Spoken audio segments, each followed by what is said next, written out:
imagine that? What do you mean? The si Madonna herself, she does not know how to value her Her what?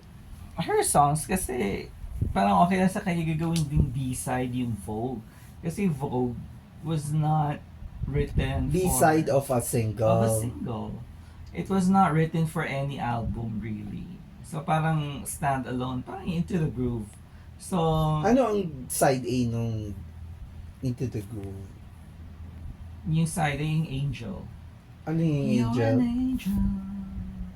You're an angel. Ganon. Mm. So, medyo latter single na yun ng like Virgin album. So, imagine, ginawa niya lang B-side yun. Mas yun ang naging hanggang ngayon piniplay.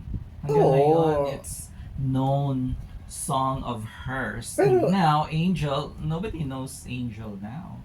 So, parang ganon. Sobra ka naman. Hindi siya, wala siyang longevity katulad ng Into the Groove that even young people now, they would probably know that.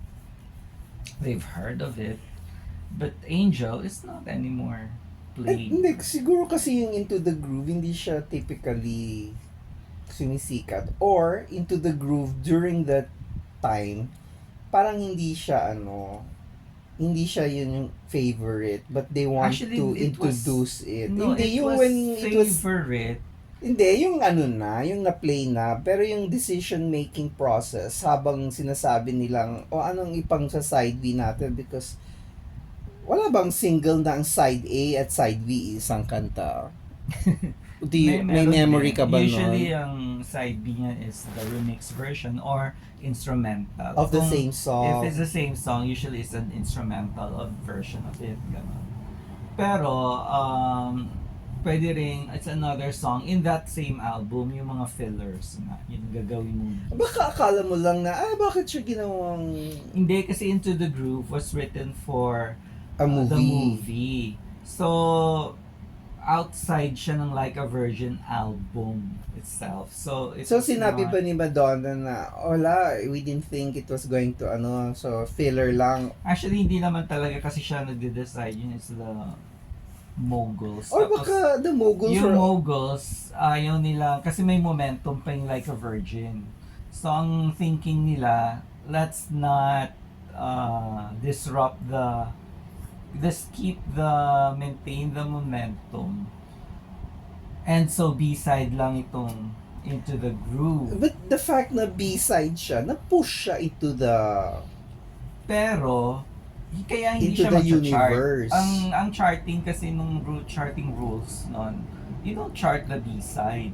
So, they never chart? they never chart. Kaya nga ang Into the Groove is not charted. Yun yung ang point ko being, nowadays, lahat yun mag-chart kasi lahat na ipi-play sa album na i-stream Kasi mo may siya. individual Sa metric. Spotify mo siya. May lahat individual yun metric. pupunta sa Billboard at mag-chart. So, you can occupy the whole top 20. Dati kasi, Dati, yung, only... kunyari, if I heard the Angel from a friend, tapos I also heard the Into the Groove, sabi ko, parang type ko yung Into the Groove, I will buy the... Oo, pero sa Angel siya magano. Kasi ang Credited. charting is based on the official release of the studio. So, if the official release is Angel, even if you're buying it for Into the Groove, Into the Groove will not figure in the chart at all. So, talagang wala. So, hindi siya nag-chart actually sa noong 80s. So, yun yung sinasabi ko na, so, ang daming fans na ganyan, ngayon, ganyan, chart silang lahat. Dati, hindi ganon because of those rules. So ngayon pag titignan mo yung, may billboard pa ba? Meron pa. So ngayon pag titignan mo, ang dami-daming... Oo, from one artist. Tapos hindi yun, wala na kasing single, it's the death of this. Si Mariah was really, She was- prolific. Kaya nga sinasabi, Ang dami she niyang really side worked A, hard ganon. for it. Ang dami niyang singles. Pushed for her singles, ganyan. Tapos ngayon, She produced her own singles wala ba? na. Oo, you just put your album in Spotify and gano'n na. So, Mas mayaman ba si Mariah kay Madonna? actually hindi naman. Mas mayaman pa rin siya. Kasi siya ang si Madonna ang most sold. Talaga? especially worldwide. Si Mariah kasi Sa dami ng songs niya, big siya in the US.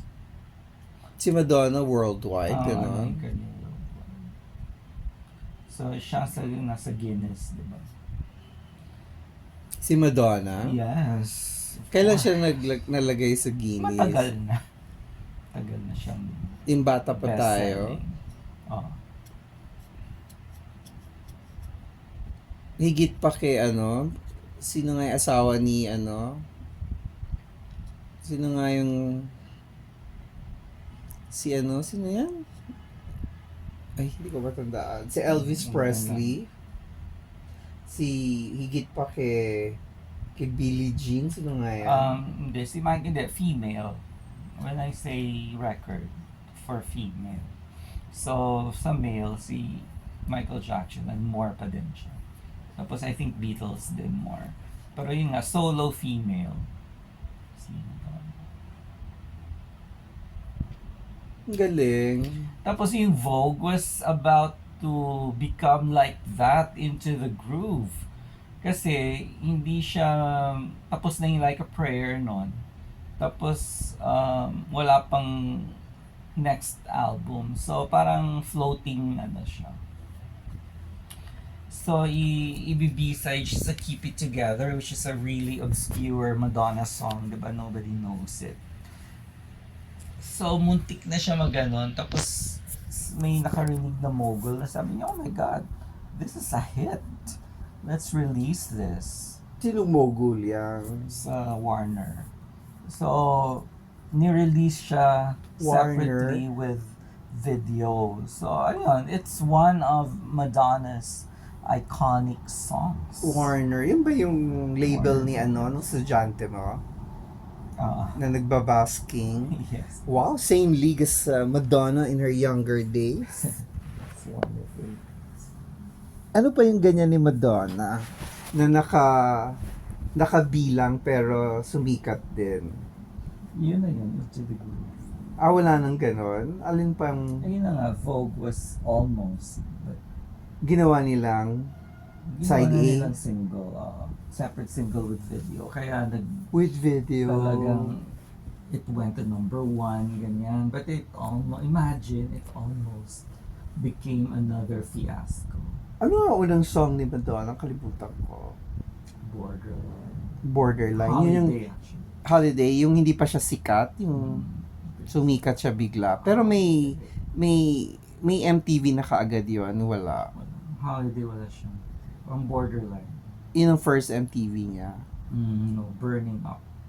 Pero, Mga yung Burning Up. I'm burning up. Burning up for your love.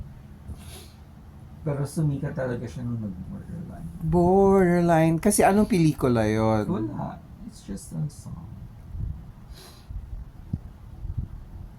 Anong suot niya sa MTV?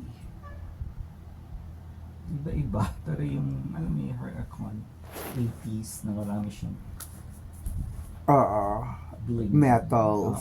Metals. Bling Bracelets. brace. Oh. Si Cyndi Lauper.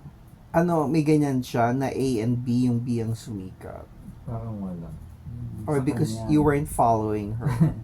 I wasn't as much. Pero I know her songs. I think talagang ano lang siya, yung ano talaga, straightforward singles. Kasi wala naman siyang famous song na hindi nag-chart.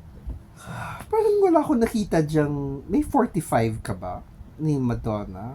Wala nang, ayaw ko. Yung time na Rock yon, yun. meron pa, diba? Side A. Hindi ka nagbibili. Hindi, kasi tape na ako eh. Tape Yung- era na ako. Rockstar. Ano nga tawag mo doon? The Rock Room. The Rock Hindi, pero Room. tape era na ako. So, pero yung single na meron ako dati, Holiday, but I don't know where it is now. Kasi nung time na yun, singles talaga. That was the first single I bought, and I think the only one. Which one? Which one? Holiday. Holiday. I was still in grade. First single you bought. So may 45 ka nun? Meron kasi kaming ano, Nasaan na yung 45 mo? what the single itself. Oo. Ay, hindi yung player. Oh. Hindi na player, yun. Tagal yung, na. yung My God. vinyl. Hindi mo kinapt. Eh, yun na nga, di ba palipat, wala na, hindi ko na alam. Yun na nga when you move, talagang you lose. So, kaya hindi na rin ako masyadong hung up sa mga bagay kasi I've already lost so much of my childhood memorabilia. And when you move to a small house like this, talagang you will lose stuff. Hindi, ang mali natin, yung nag-move ka, ang pinamili natin balikbayan boxes. Dapat ang binili mo, yung... And also, because when I moved, that was when mom died. Siguro if I moved na hindi ako namatayan, I would have been more on top of, you know, pagpapack ng mga ano. But since I was not really myself at the time, wala na, hindi ko na na-keep track. So siguro kung nag-move lang, yung okay, let's move, ganyan, not because you're suddenly an orphan. Siguro mas nagawa ko ng maayos. Hindi ako nawala ng kung ano-ano. Hindi ka parang ako yan, kahit di ako namatayan, yung nag-move ako, I had 2 boxes, one patapon, one dadalhin. Pero nalagay ko sa, yung mga ibang bagay, nalagay ko sa, imbis sa dadalhin, nalagay ko sa box ng Hindi itatapon. mo na color code or what, so nalito ka.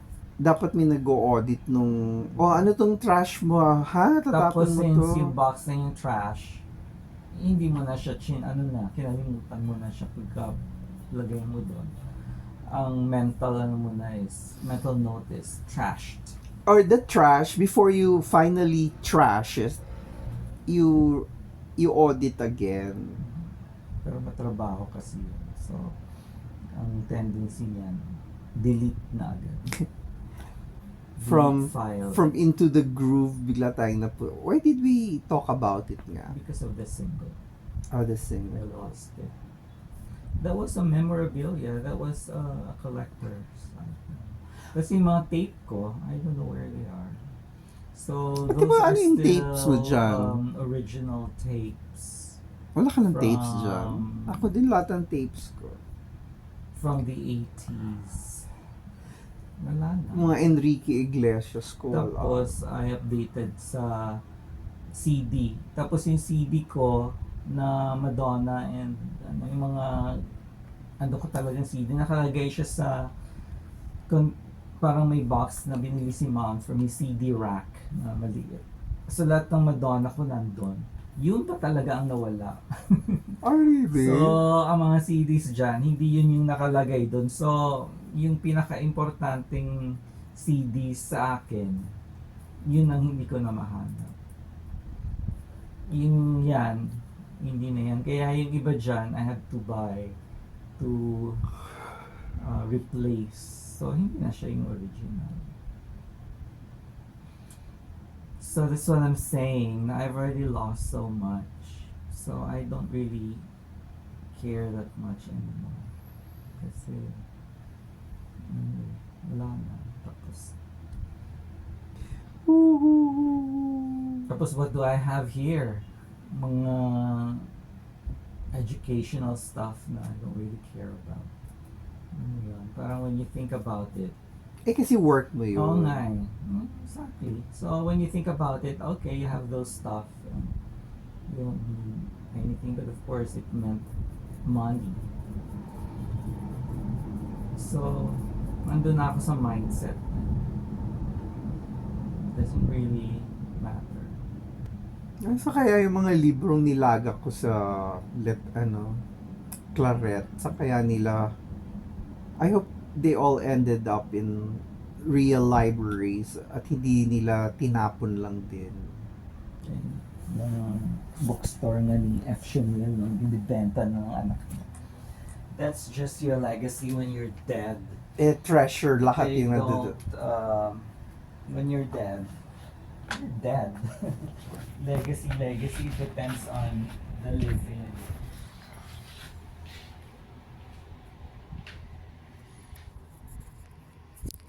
That's all, folks.